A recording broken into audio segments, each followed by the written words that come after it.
श्री अनंत कोटी ब्रह्मांड नायक राजाधिराज सच्चिदानंद सद्गुरुनाथ श्री ब्रह्म चैतन्य महाराज की जय। सद्गुरु श्री ब्रह्मानंद महाराज की जय। जय जय रघुवीर समर्थ। श्रीराम 18 मार्च श्रीराम। प्रपंचात भगवंताचे अनुसंधान ठेवा। महाराजांचा आपल्याला आग्रह आहे की या प्रपंचाच्या सगळ्या झटापटी खटपटींमध्ये चढ उतारांमध्ये विविध प्रकारच्या प्रसंगांमध्ये भगवंताचं अनुसंधान ठेवणं अत्यंत आवश्यक आहे, अत्यंत हितावह आहे, अत्यंत कल्याणाचं आहे। महाराज गोंदवल्याला आलेल्या भक्तांशी बोलतायत। आपण तर ठरवलंय की जिथे जिथे संधी मिळेल तिथे तिथे जिथे भगवान श्रीकृष्ण अर्जुनाशी बोलतायत किंवा इतर कोणाशीही बोलतायत त्या त्या कथानकामध्ये आपण पटकन ते जे श्रोतेपद आहे अर्जुनाच्या भूमिकेत चाललं जायचं। आता महाराज गोंदवल्याला आलेल्या भक्तांशी बातचीत करतायत, बोलतायत, त्यावेळेला आपण पटकन त्यांच्यात सामील होऊन जायचं। आपण त्रयस्थपणे हा संवाद नाही बघायचा। इथे आपल्याला खरा रस मिळणार आहे, भक्ती रस मिळणार आहे, ज्ञान मिळणार आहे, माझ्या गुरूंचा उपदेश मिळणार आहे। त्यामुळे आपण मनोमन मनापासून त्या भूमिकेमध्ये चाललं जायचं आणि त्यानेच कदाचित खरं श्रवण होईल। वाचन जेव्हा आपण प्रवचनाचं करतो तेव्हा खरं अंतःकरणापर्यंत महाराजांचं बोलणं जायचं असेल तर आपल्याला तन मन धनपूर्वक पूर्ण एकाग्र होऊन त्या भूमिकेत जसं जणू काही समोर महाराज उभे आहेत, बसलेले आहेत आणि मला अत्यंत प्रेमाने आपुलकीने काही महत्वाचा उपदेश करतायत जो माझ्या परम कल्याणाचा आहे। म्हणून महाराज म्हणतात तुम्ही इथे इतके जण जमला आहात त्यापैकी कुणीही मला सांगावे की आपली सर्व धडपड कशा करता असते। आपण प्रपंचात जी धडपड करतो ती महाराज विचारतात कशा करता असते। तर उत्तर अगदी सटीक आणि खरं तर एकमेव आहे, ते म्हणजे प्रत्येक जण सुखासाठी खटपट करीत असतो आणि असलेल्या चाललेल्या प्रपंचामध्ये सुख मिळावं असं सर्वांना वाटत असतं आणि त्याकरता जो तो आपापल्या परीने जसं समजेल तसा प्रयत्न करीत असतो।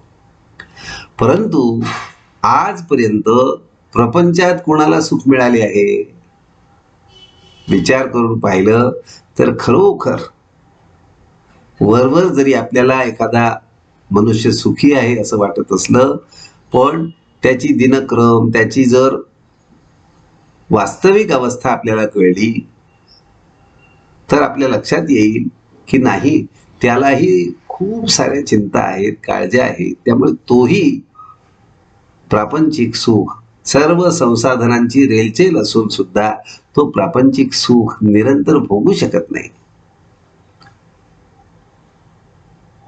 ज्याला कोणाला महाराज म्हणतात मिळालं असेल तर सांगावं की निरंतर सुख आहे। कोणी म्हणतो माझ्याजवळ संपत्ती आहे पण संतान नाही, कुणी दरिद्री आहे म्हणून रडतो, कुणी काही तर कुणी काही सांगतच असतो। सगळ्यांना काही ना काही कारण असतं दुःख करायला।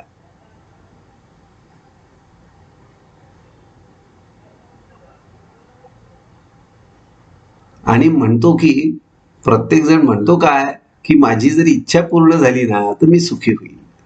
सध्याची माझी जी इच्छा आहे आणि ती इच्छा आपला स्वतःचा आपल्याला कोणी सांगायची गरज नाही। आपल्या इच्छा किती सारख्या बदलत असतात, क्षणाला इच्छा बदलते। मग त्या इच्छा पूर्ण कधी होणार एक इच्छा पूर्ण होण्यातच दुसऱ्या इच्छेची निर्मिती आहे, ती तयार होतेच.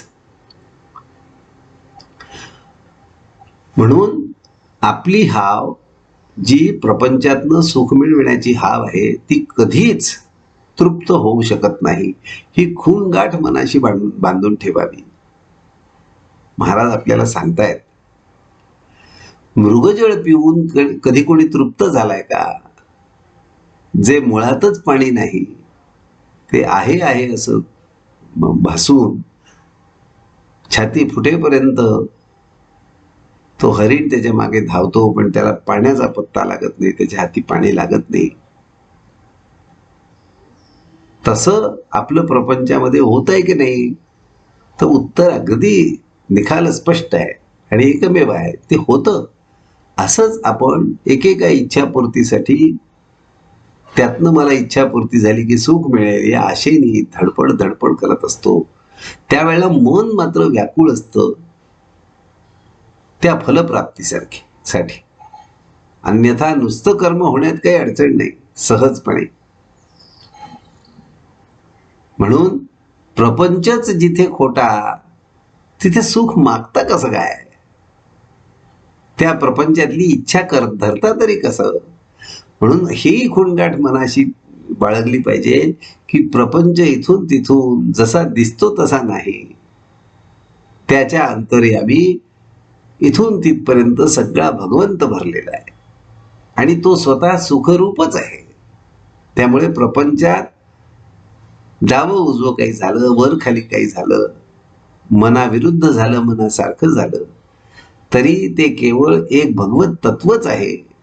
भगवंताची लीलाच फक्त दिसते. म्हणून तो प्रपंच मुळात खोटा आहे. त्यातला खरा जो भगवंत आहे तो जर धरून ठेवला, तर मग अशा तात्पुरत्या दृश्यामधून सुख मागायची इच्छा संपून जाईल. ते मूर्खपणा हे लक्षात येईल. याचा अर्थ असा नाही की प्रपंच सोडावा. प्रपंचातल्या कर्तव्यांना सोडायचं काही कारण नाही. खरं तर ती सोडताही येत नाहीत. म्हणून तो प्रपंच चाललेला सुखाचा कसा सतत होत राहील, याचा उपाय पाहावा, महाराज म्हणतात. आणि मी तुम्हाला खात्रीने सांगतो की प्रपंच जर सुखाचा करायचा असेल तर त्याला एकच उपाय आहे आणि तो अतिशय सोपा आहे. उपाय आहे म्हणजे काही इतकं मोठं परमसुख, निरंतरचं सुख मिळायचं असेल तरी उपाय मात्र अतिशय सोपा आहे. तो म्हणजे काय उपाय आहे? हा जो प्रपंच दिसतोय तो माझा अजिबात नाही. खरं तर मीही माझा नाही. मी देखील, माझ्या सकट सगळा प्रपंच रामाचा आहे, परमात्म्याचा आहे असे म्हणा म्हणजे झाले. बस एवढीच. किती साधं आहे हो. उचलून काही कोणाला द्यायचं नाही, रामाला मात्र सगळं सुपूर्द करायचं. आणि हे किती कठीण आहे की त्याच्याकरिता राम नामाचा जप सांगितलाय, रामनामस्मरण सांगितलंय आणि त्यातून प्राप्त होणारं अनुसंधान सांगितलंय. इतका मारा आपण करतोय, पण ही भूमिका काही होत नाही की हा प्रपंच माझा नाही, रामाचा आहे. मी माझा नाही, रामाचा आहे. अशी ठाम भूमिका तयार होईपर्यंत केवळ नामस्मरण, केवळ अनुसंधान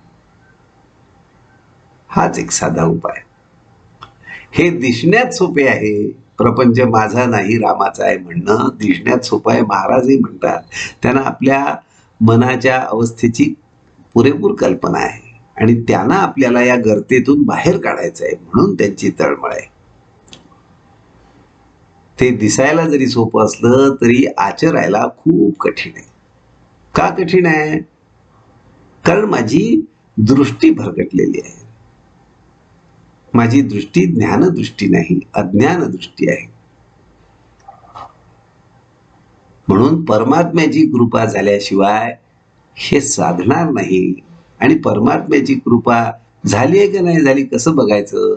महाराजांनी सांगून ठेवलंय, ज्याच्या मुखी नाम आहे ते जाणीवपूर्वक असू दे की अजाणता असू दे, लक्ष असताना असू दे किंवा लक्ष नसताना असू दे, आपण मात्र महाराजांनी सांगितलंय ना ते पुरेपूर 100% खरं मानायचं, प्रमाण मानायचं. माझ्या मुखी रामनाम असेल तर भगवंताची कृपा मजवर आहेच, पर्यायच नाही दुसरा. महाराजांनी खूण सांगितले. आणि एरवी पटल्यानंतर तर प्रश्नच नाही, कृपा करायला सुद्धा मी शिल्लक राहत नाही. त्यावेळेला नुसता जो कृपा करणारा, कृपारूप, कृपा सिंधू, तोच मी होऊन राहतो. त्यावेळेला तर मग आनंदाशिवाय दुसरं काही शिल्लकच राहत नाही. म्हणून आपण देहबुद्धीचा बंधारा त्या कृपेला घालू नये. कृपा सदैव असते परमात्म्याची. आपण फक्त ती आहे म्हटलं की काम करायला लागते. म्हणून खरोखर आपल्याला आपली चिकित्सा करून अशा निष्कर्षाला पोचण्याची अजिबात आवश्यकता नाही की नाही बुवा, मला अजून काही महाराजांची माझ्यावर कृपा झालेली नाही, असं चुकून सुद्धा म्हणू नये. अहो, हे म्हणणंच निष्ठेने की नाही महाराजांची तू कृपा आहेच, सवालच येत नाही, असं म्हटल्याबरोबर ती आहे. इतकं सोपं आहे. आणि ही मनोवृत्ती व्हायला, अशा प्रकारची आपली भूमिका तयार व्हायला, मी माझा नसून रामाचा आहे हे म्हणणं, त्याकरता नामस्मरण घेत राहणं. म्हणून मग भगवंताला म्हणावं, भगवंता मी सर्वस्वी तुझा आहे, सर्वस्वी. मग काहीही माझं म्हणून शिल्लक नको.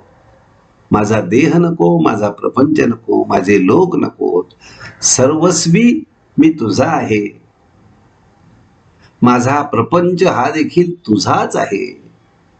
माझ्या प्रपंचामध्ये मी काही केलं हे सपशेल खोटं असून सर्व काही अगदी सुरुवातीपासून, माझ्या जन्मापासून तूच केलेलं आहेस, कारण मीच तुझा आहे. तुझी भक्ती कशी करावी हे मला माहिती नाही, तू मला मार्ग दाखव. फक्त माझं म्हणणं एवढं आहे की मी तुझाच आहे आणि माझा प्रपंच देखील माझा नसून तुझाच आहे. तू जे करशील त्यात मी सामील होईल. हे आहे कर्तव्य कर्म, सहज कर्म. म्हणजे जे जे कर्म उपजेल पुढे, देखे जे तुलाले कर्म उपजे, ते तुले आदिपुरुषी अर्पिजे. जे जे तू करशील त्यात मी सामील होईल हे म्हणणं. आणि देखे जे तुलाले कर्म निपजे, जितकं आपल्या दैववशात प्रपंचात वागताना, जीवनात वागताना जे जे कर्म उद्भवेल, उत्पन्न होईल, त्यामध्ये मी तुझं कर्तेपण लक्षात ठेवून सामील असेल, अशी अगदी मनापासून प्रार्थना करावी. ही प्रार्थना फार उपयोगाला येते. आमचं अंतःकरण देहबुद्धीपासून वेगळं करण्यासाठी, परमात्म्याशी जोडण्यासाठी प्रार्थनेचा खूप उपयोग होतो. म्हणून तळमळून कळकळीने प्रार्थना करावी. हे रामा, मी सर्वस्वी तुझा आहे. माझं म्हणून या जगामध्ये काही नाही. हा देह देखील हा तुझाच आहे, माझा नाही. अशी अगदी मनापासून प्रार्थना करावी. मग तो ठेवील त्या परिस्थितीमध्ये आपण अगदी आनंदात असावे. आनंद टिकवून धरावा, आनंद सोडू नये. नसत्या प्रश्नांच्या उकल करण्यामध्ये गुंतून पडू नये. नाही ना प्रश्न सुटत, प्रश्नच टाकून द्यावेत. कारण हे प्रश्नच तर मायेतून, देहबुद्धीतून, भ्रमातून, अज्ञानातून निर्माण झालेले आहेत. त्यामुळे ते प्रश्नच खालीच करावेत. प्रश्नाला घोळवत बसू नये, चघळत बसू नये. महाराज म्हणतात, तुम्ही इतके कष्ट घेऊन मला भेटायला येता, पण रिकामे परत जाता हे पाहून मला वाईट वाटते. महाराज म्हणतात, तुम्ही येता तर खरं, खूप कष्ट करून येता, आपली सगळी गैरसोय करून येता, प्रपंचातली अनेक कामं तशीच ठेवून येता, माझ्या ओढीने येता, हे खरं आहे, मला खूप त्याचं कौतुक आहे. जसं बाळ घरी आलं की माऊलीला खूप बरं वाटतं, तसं मला वाटतं. पण जाताना मात्र माझ्याकडे जे आहे ते भरभरून घेऊन जाण्याच्या ऐवजी ते समाधान, तो आनंद घेऊन जाण्याच्या ऐवजी तसेच पुन्हा कटकट करत, चिंताक्रांत होत, काळजी करत जाता, हे पाहून मला वाईट वाटतं. महाराज म्हणतात, माझ्याजवळ जे आहे ते तुम्हाला व्यावहारिक जगात कुठेही मिळायचे नाही. आणि ते काय आहे? ते म्हणजे भगवंताच्या नामाचे प्रेम. भगवंताच्या नामाचं खरं प्रेम हे महाराजांकडनं शिकावं. म्हणून ते तिथे आहे ना, नामाला शरण जायचंय ना, ते महाराजांकडनं शिकायचंय ना. तशी शरणागती आपण जेव्हा परततो तेव्हा महाराजांना दिसली पाहिजे की आणखीन याची शरणागत अवस्था वाढली. यांनी आणखीन स्वतःचा प्रपंच महाराजांवर, सद्गुरूवर किंवा परमात्म्यावर सोपवलाय. याची सोपवण्याची प्रक्रिया निरंतर उत्तरोत्तर वृद्धिंगत होते आहे, वाढते आहे. हा जास्त माझं म्हणलेलं सगळं महाराजांवर, भगवंतावर सोपवत चाललाय असं दिसलं पाहिजे माझ्या माऊलीला. महाराज म्हणतात, जे संतांनी सांगितले आहे तेच मी सांगतो, ते सत्य आहे असे मनापासून समजा. त्याच्यामध्ये शंकेला जागा ठेवू नका. जे मी सांगतो ना ते सत्य आहे. खरोखर राम तुम्हाला सुखी करेल. आणि सुख काय असतं याची तुम्हाला झलक मिळेल, चाखायला मिळेल, सुखाची गोडी चाखायला मिळेल. महाराज म्हणतात, तुम्हाला माझा आशीर्वाद आहे की तुम्हाला नामाचे म्हणजे भगवंताचे प्रेम खात्रीने लाभेल. हा जो आश्वासक शब्द आहे महाराजांचा, हा असा मनाशी घट्ट धरून ठेवूया. काहीही खरोखर काळजी करायचं कारण नाही. कुणाशीही स्वतःच्या साधनाची तुलना करायची आवश्यकता नाही. कशावरही प्रश्न निर्माण करून ते चघळत राहण्याची आवश्यकता नाही. कोणत्याही शंकेला जागा द्यायचं कारण नाही. महाराजांनी साक्षात आपल्याला सांगितलंय, तुम्हाला माझा आशीर्वाद आहे. स्वतःहून देत आहेत आपले सद्गुरू आपल्याला आशीर्वाद की तुम्हाला नामाचे म्हणजे भगवंताचे प्रेम खात्रीने लाभेल. त्यामुळे खरोखर ना मरणाची काळजी करावी, किती आयुष्य शिल्लक आहे याचा हिशोब करावा, किंवा इतरा कोणाच्या साधनांची, त्यांच्या अवस्थेची तुलना आपल्याशी करावी, काहीही करायची आवश्यकता नाही. महाराजांचं आश्वासन जो चटकन आहे तसं पटकन घेऊन टाकेल, श्रद्धेने स्वीकारेल, त्याला महाराज भगवंत हे अत्यंत सुलभ साध्य आहेत. सांगितलंय ना, आपल्याला आशीर्वाद दिलाय ना, नामाचे म्हणजे भगवंताचे प्रेम तुम्हाला साधने खात्रीने लाभेल. आता याच्यावर विश्वास ठेवून आपण पूर्णपणे निश्चिंत होणं हे महाराजांना अपेक्षित आहे. पूर्णपणे चिंतारहित होणं, काळजीरहित होणं हे महाराजांना अभिप्रेत आहे. आजचं बोधवचन आहे, सुखाने प्रपंच करा पण त्यामध्ये भगवंताचे अनुसंधान ठेवा. प्रपंच अत्यंत सुखाने फार गंभीर होण्याची आवश्यकताच नाही. किंबहुना जो खरा भगवंताच्या प्रेमात पडला त्याला गांभीर्य जीवनामध्ये फार चिंतातूर, चिंतनशील आणि गंभीर मुद्रेने राहायची आवश्यकताच नाही. तो अत्यंत विनोदी, दिलखुलास, सहज विनोद बुद्धी त्याची जागी असते. कारण तो सगळ्या सृष्टीकडे, घडामोडींकडे कौतुकाने पाहत असतो, लीला दृष्टीने पाहत असतो. तशी लीला दृष्टी आपल्याला प्राप्त व्हावी महाराजांची तळमळ आहे.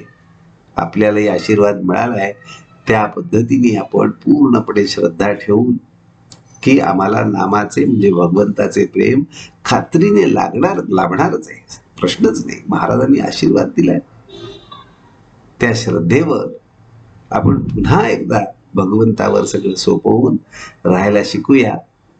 कृष्णा कृष्णा कृष्ण.